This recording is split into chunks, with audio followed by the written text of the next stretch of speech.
Bom, meus irmãos, a paz do Senhor, nós estamos aqui em Atibaia, na base missionária que está sendo inaugurada hoje aqui em São Paulo, para transmitir também um programa Paripense, mais um programa Paripense. Hoje nós temos o comentário da lição de número 7, melhor, da lição número 8, que vai tratar sobre o livre-arbítrio, a salvação e o livre-arbítrio.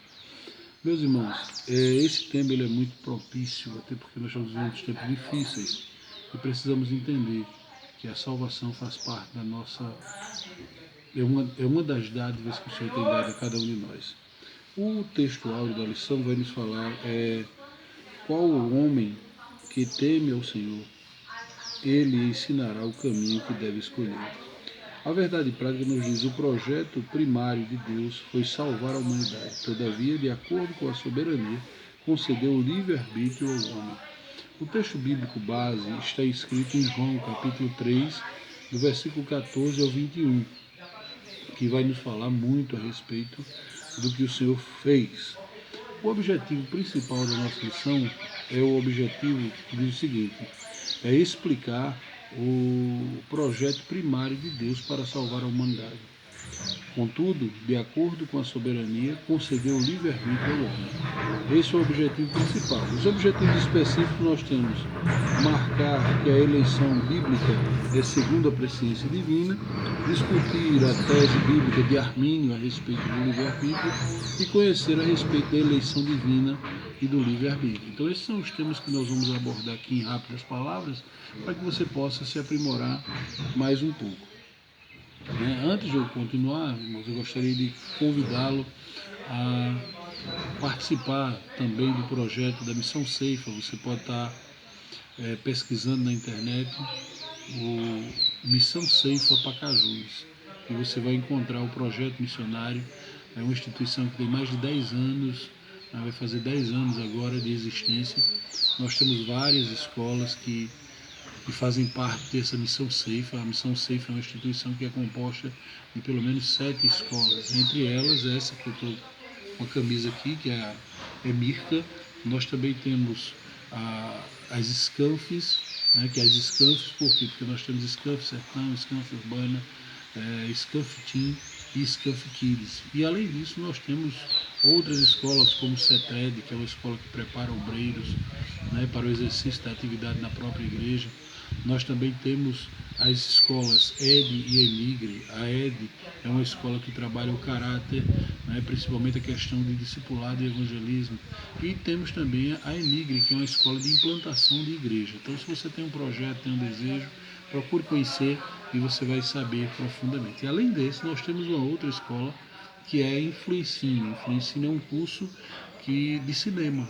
Na verdade, nós estamos trabalhando a questão da evangelização, evangelizar, alcançar as pessoas através do cinema. Então você tem a oportunidade de participar desse projeto. Não esquecendo de dar um like, curtir o nosso canal e divulgar, porque é bênção para a tua vida. Então, meus irmãos, na cruz do Calvário, Jesus Cristo ofereceu a salvação indistintamente e gratuitamente para toda a humanidade. A gente pode ver isso lá em Apocalipse capítulo 22, versículo 17. Por decisão pessoal e liberdade individual, os que recebem a oferta da salvação são destinados para a vida eterna. Então, há algo extraordinário nisso daqui. O Senhor ofereceu a salvação de graça e você não precisa pagar nada para isso, é totalmente gratuito. E você precisa apenas tomar uma decisão pessoal, porque você tem a liberdade individual. Algumas pessoas não conseguem entender esse fato, mas você deveria parar e pensar. Todas as decisões da sua vida levaram você a chegar onde você está. Então é bom você analisar, não importa a situação que você esteja. Se você está bem, amém. Mas se você está mal, quais foram as decisões que levaram você a chegar aqui? Então Jesus Cristo nos dá a grande escolha. Nós temos o livre-arbítrio. Inclusive a decisão é nossa, de irmos ou não para o céu.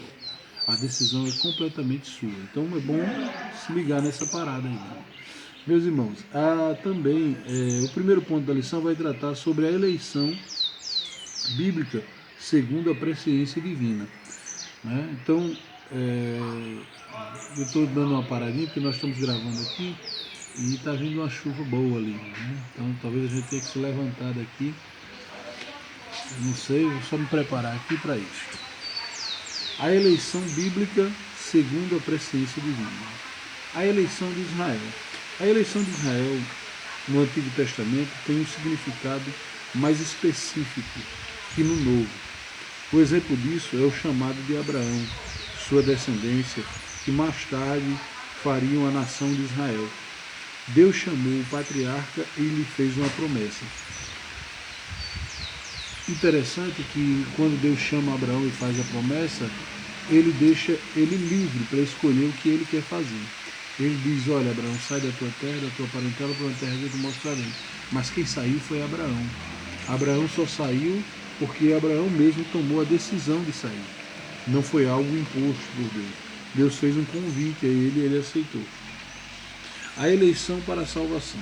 A eleição para a salvação é um ato pelo qual Deus chama os pecadores à salvação, para se tornarem santos. Essa eleição é proclamada por meio da pregação do Evangelho, pois o Altíssimo deseja que todos os salvos respondam afirmativamente ao seu chamado para a salvação. Entretanto, as Escrituras mostram claramente que quem crê será salvo, mas quem não crê será condenado. Então, a eleição para a salvação é dada de graça para todos, mas o homem decide se ele quer ou não esta salvação. A presciência divina é a capacidade de Deus saber todas as coisas de antemão e de interferir na história humana. Ele é soberano, provedor e sabe quem responderá positivamente ao convite da salvação. Deus promoveu por meio da salvação para todas as pessoas, mas nem todos atenderão ao seu convite. Em sua soberania e presciência, estamos sob seus cuidados, mas, paradoxalmente, também desfrutamos do livre-arbítrio que ele nos deu, o que aumenta mais a responsabilidade humana de obedecer à vontade de Deus. O que é isso? Nós precisamos entender que a presciência de Deus não é porque Deus sabe todas as coisas, ele sabe quem vai e quem não vai, mas Deus não interfere nisso. Em que sentido? Ele deixa o homem decidir se quer ir ou não. Não é uma imposição de Deus lançar alguém no inferno, mas o homem por si só, pelo livre-arbítrio que o homem tem, o homem decide para onde quer ir. Então muitas pessoas tomam a decisão errada, porque o convite é que todos venham ao conhecimento da verdade, que todos se arrependam.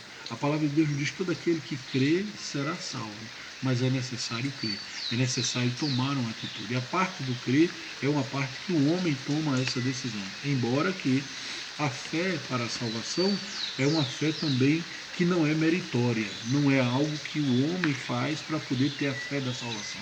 A fé da salvação ela é gerada, mas gerada como? Pelo ouvir a palavra de Deus. Na hora que você tira um tempo e dá crédito à palavra de Deus, para ouvir a palavra de Deus, essa palavra ela vai gerar fé no seu coração e é uma fé para a salvação. E, consequentemente, você aceita Jesus e a sua vida é transformada. É isso que acontece na vida das pessoas. Quando nós podemos observar que muitas pessoas não querem nada com Deus, mas quando elas ouvem a palavra de Deus, ouvem a pregação, ouvem um hino, sentem um chamado de Deus, elas começam a dar crédito nisso, e isso vai gerando fé em suas vidas. Mas isso não é mérito humano, é mérito do próprio Deus que promove isso na vida do homem. Nós precisamos, no ponto 2 da lição, nós vamos entender algo que é interessante. Nós precisamos saber que o Criador dessa, não diria o Criador, mas quem veio esclarecer para nós essa questão do livre-arbítrio. O nome dele é Jacó Arminio, nasceu em 1560 e morreu em 609. Nasceu na Holanda, foi pastor de igreja em Amsterdã, recebeu o título de doutor em teologia pela Universidade de Leiden. Tendo sido envolvido na disputa calvinista, desenvolveu uma tese bíblica a partir dos primeiros pais da igreja, que foi denominada arminianismo. Sua principal característica é a defesa do livre-arbítrio humano. Por isso, possivelmente enfrentou forte oposição, perseguição e falsas acusações por parte dos teólogos calvinistas. Entretanto, esse teólogo holandês sempre apresentou sua postura tolerante e não combativa, embora convicto de suas opiniões. O que vem a ser o livre-arbítrio? Né? É a possibilidade dos seres humanos fazerem as escolhas e tomar a sua decisão, de atender o seu destino eterno, especialmente se tratando da salvação. Isso quer dizer que cada um deixe-se convencer pelo Espírito Santo para ser salvo por Jesus ou não, embora Deus dê a todos a oportunidade da salvação. Então nós vemos aqui que a oportunidade da salvação é dada a todos, mas a decisão é do homem. O livre-arbítrio na Bíblia.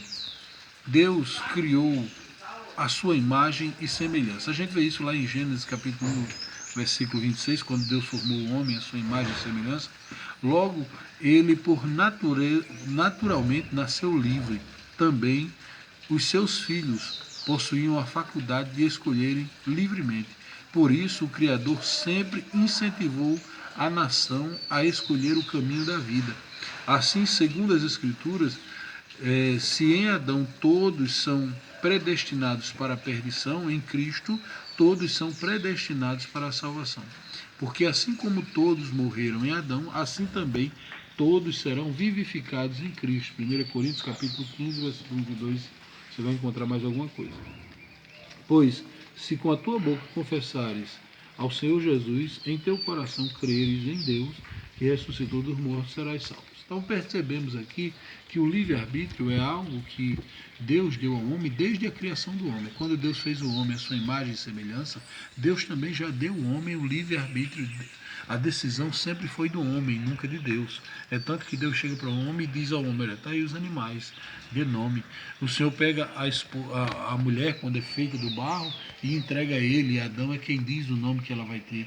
Então você perceba que a decisão sempre foi do homem, inclusive a decisão de ficar calado enquanto Eva falava com a serpente, a decisão de não tomar uma posição, porque muita gente diz, não, vou ficar quieto porque não vai dar em nada, mas nós somos responsáveis pelo que fazemos e pelo que deixamos de fazer, porque a responsabilidade também é nossa. Então nós temos o livre-arbítrio, mas nós temos a obrigação de tomar uma atitude.